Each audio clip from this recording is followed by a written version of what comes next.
All right, everybody, I'm still coming at you from Europe. Very sad news, by the way.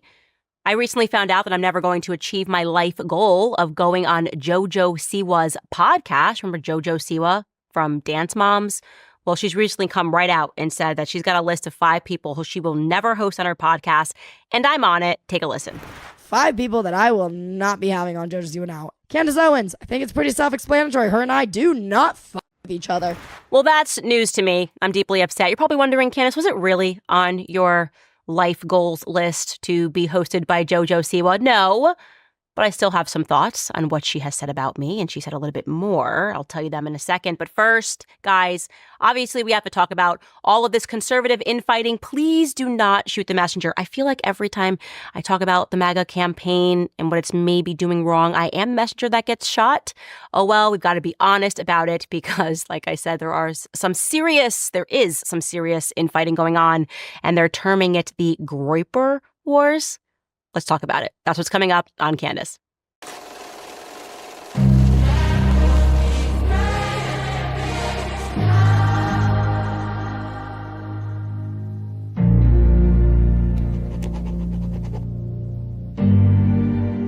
So I'm overseas in Europe, periodically checking in to see what's going on in the American political world. And I was pretty shocked when I saw Groyper War trending on Twitter, literally overseas here in Europe. That's how big of a trend it was. And I was shocked by it because obviously I've discussed the fact that you have these anonymous accounts which feature a frog, like Pepe the Frog is what is featured on them. And essentially they have amassed independently tons of followers across the internet, and the movement is led by Nick Fuentes. And apparently, according to this trend on Twitter, Nick Fuentes has declared war on the MAGA campaign, and people are writing about it all over, what's actually going on. Well, I will allow you to hear what exactly Nick Fuentes said in his declaration of MAGA war. Is that what we're calling it? Take a listen. Dare I say it? I am declaring a new Groyper war against the Trump campaign until we can figure out what the hell is going on. I'm declaring a new Groyper war. You have alienated us. You have ignored us. You don't listen to our concerns. We have been left behind. The Trump movement and the GOP have moved on without us. It serves Israel and corporations and immigrants, but it doesn't serve Native Americans. What about Native Americans? What about Americans? What about young white men? And others too. But what about us? Charlie Kirk is to the right of Trump on immigration? That's unacceptable. So I think it's time for another Groyper war. We're bigger, better, stronger than ever. I'm on Twitter. I'm on Rumble. This is a big live stream every night. We have allies. So I think it's time to up the ante a little bit. Joker 2 is premiering in October. Joker 2, 5-year anniversary. The show is back. We're opening the chest. I think it's time for Groyper War 2. And this time, we're going all out. Justice once. And we will bring the energy. It's just a question of whether they want to get on board or get out of the way. That's the question. But we will bring, the Groypers will bring the energy. Memes, edits, replies, trolls. Get with us or get the out of the way. Groyper War 2 coming soon. Okay, so this video or this clip of a longer episode on Nick Fuentes' show sent the media into a tizzy. First and foremost, if you're not familiar with what the first Groyper War was about, essentially you had a bunch of young kids, I would probably say between the ages of 18 and 23 who were showing up on college campuses and essentially calling out people that they believed were neocons, essentially people that were rhinos pretending to care about American interests, but effectively having sold themselves out to some broader cause. Let's call it the military-industrial complex, or as one example, I distinctly recall them showing up to a Turning Point event and saying, oh, hey, Charlie Kirk, you say that you are fighting for Christianity. Well, why are you paying people like Dave Rubin, who is a gay married man, to come speak at your events? And really kind of putting people's feet to the fire on these issues in a way that was sometimes uncomfortable. But I thought, and I remember going through this with Charlie, that actually we have to be able to answer those questions. Like if we're going to be a part of a movement and we say that we are on the right, then we need to not be scared when our ideas are challenged. Now, this sort of led to a media backlash, and all of the Groypers were essentially put into a pile and termed white supremacists. And I always thought that that was inaccurate and it was wrong, because I was on those college campuses and I actually thought that some of the questions they were asking were meaningful. Like, if we do say that we are conservatives and we are Christians, why are we platforming so many gay married people? I think it's a fair question that we have to be prepared to answer. Now, there might be an answer to that.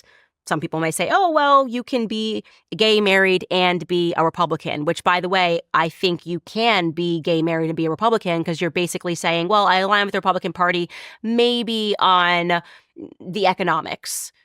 And I'm putting the social aspects, I'm ranking the social aspects lower on my scale of who I would vote for. I don't really care about what they think about gay marriage. I care more about what they're going to do for taxes and the economy.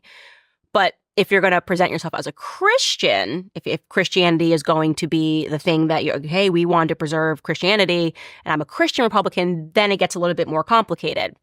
Anyways, so that was, I guess, considered the first Groyper War, and now we're at the second Groyper War. But these concerns that they're bringing up, I would not dismiss these as the concerns of some fringe alt-right white supremacist group, because the reality is, and this is going to upset a lot of people, I want to be very clear, I am voting for Trump because he is the better candidate between him and Kamala Harris and the coup that was just established on the left, and my concerns about what they will do if they actually get into power. There is no doubt in my mind that Trump is the better candidate. But I cannot say that statement without also being honest about the fact that something feels a little different right now. A few weeks ago, Donald Trump survived an assassination attempt. It was very clear to me, and I think to the entire world, that he was going to win the election because he emerged as a leader in his response and in his speeches thereafter, in the way that he communicated with the crowd. It just seemed so obvious that in order to defeat the deep state, who I believe was behind this assassination attempt, that we needed to elect Trump.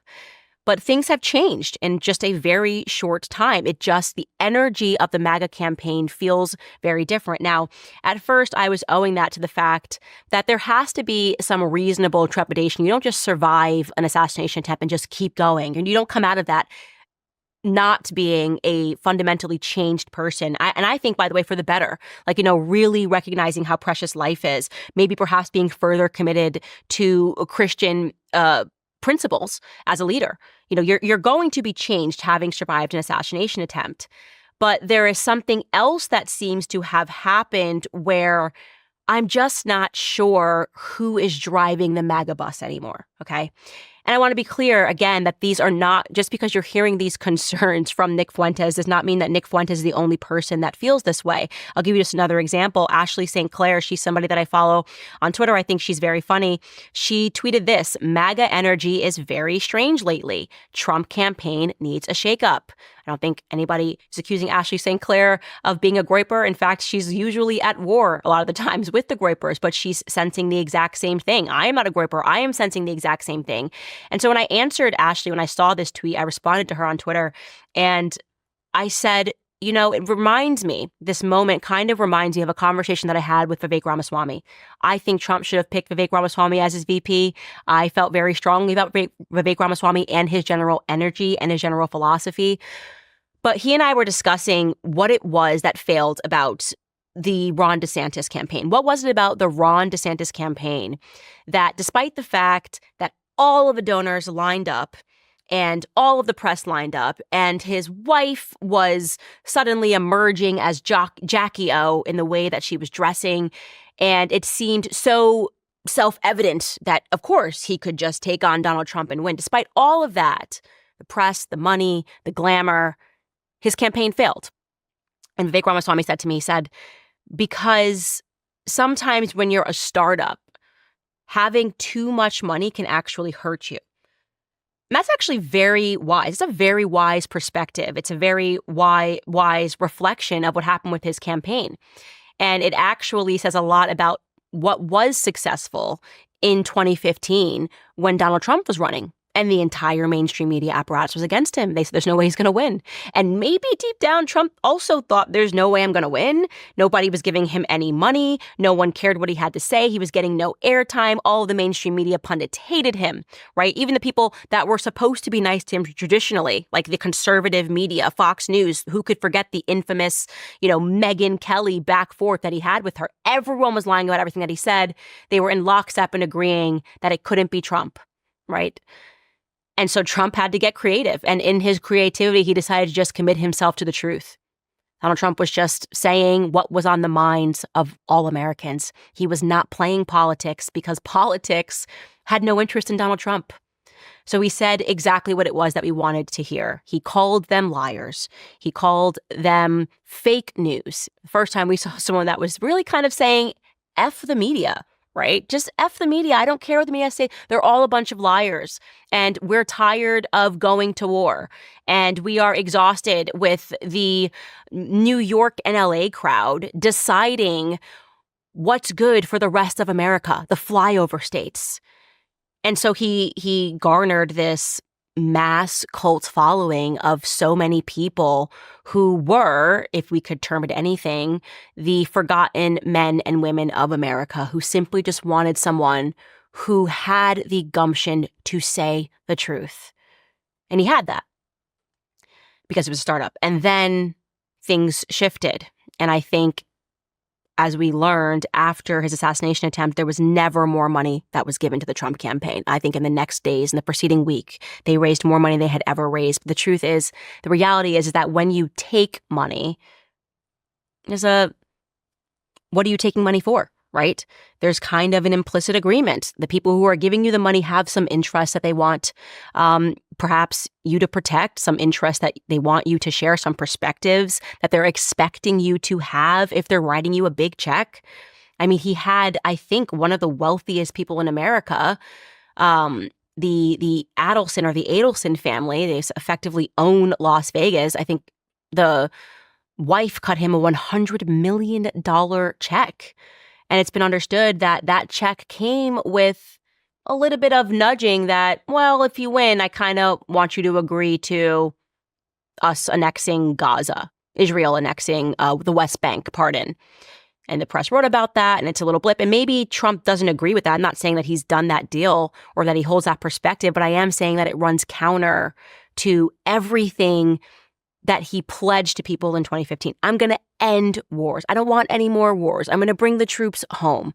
I'm tired of them taking your tax dollars to fight endless wars overseas. He seems to be singing a different tune today. We're hearing J.D. Vance. He's talking about war with Iran. Nobody wants more war in the Middle East or anywhere else. Ukraine, Russia, we just want to place a pause on never-ending wars and the never-ending excuses for the wars and the never-ending name-calling that comes when you say, hey, why don't we try peace? Oh, are you an isolationist? Are you a pro-Putin puppet? Are you an anti-Semite?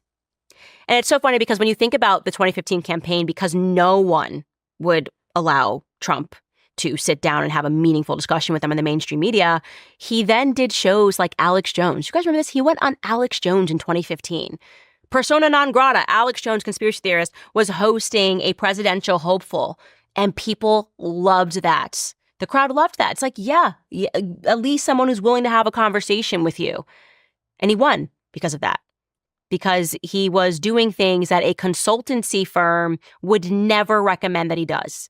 And now it seems like there's just a ton of consultants, and those consultants are probably saying to him, don't you dare go on the Alex Jones show. He's a conspiracy theorist. Haven't you heard about what happened with his lawsuit, being bankrupted, the lies that he spread? Bad for your brand. We don't want you doing that. Oh, don't you dare talk to this person. That person is not for war with Iran. And that's going to be bad for your brand because we're now accepting money from the pro-Israel lobby and we want to keep you there. And now he's doing interviews again with Megyn Kelly and people who were the face of the Never Trump movement. Ben Shapiro wrote a long piece, I believe, in 2015 about why he would forever be Never Trump and how bad Trump would be for America. Now, I want to be clear. He has since shifted his position, and now he's hosting fundraisers for Trump. So Trump is giving time and raising money. And by the way, again, effectively, it's a good thing. I'm not saying that if you were once Never Trump, you should never be allowed into the camp. I don't believe that. I think people should be able to change their minds. But what message is that sending to the people that got him into the White House the first time, right? What message is it sending when you don't go and do those shows that you did when the mainstream media turned you off and wouldn't listen to you? It's sending a message, whether it's a reality or not, it's sending a message that you are now kowtowing, right? That you're no longer in control of what happens with your campaign, that people are telling you who to speak to and who not to speak to, that you care to actually appease the same mainstream media that wouldn't give you the time of day back in 2015. Again, maybe that I'm painting a picture of something that's not true. But if it's not true, then you need to communicate that. Because let me tell you something. If you think you're trading up, by going, oh, well, now I'm being invited into this club, you're not. You're losing that support from the people that believed in you in a way that you didn't even believe in yourself way back when. You need those people. That is your base. You can't suddenly change who your base is and think that that's going to be an effective strategy here. So I'm hopeful that by me adding my voice to this, that this message will be heard by somebody who will go, you know what? Yeah, in the last weeks, let's just let Trump be Trump. Let's let Trump talk to whoever he wants to. Let's remove all of the consultants and just allow Trump to go back to his 2015 messaging. No wars. No money spent overseas, and who cares if you get called a racist, pro-Putin, anti-Semitic, isolationist disaster? Those are my thoughts on that topic.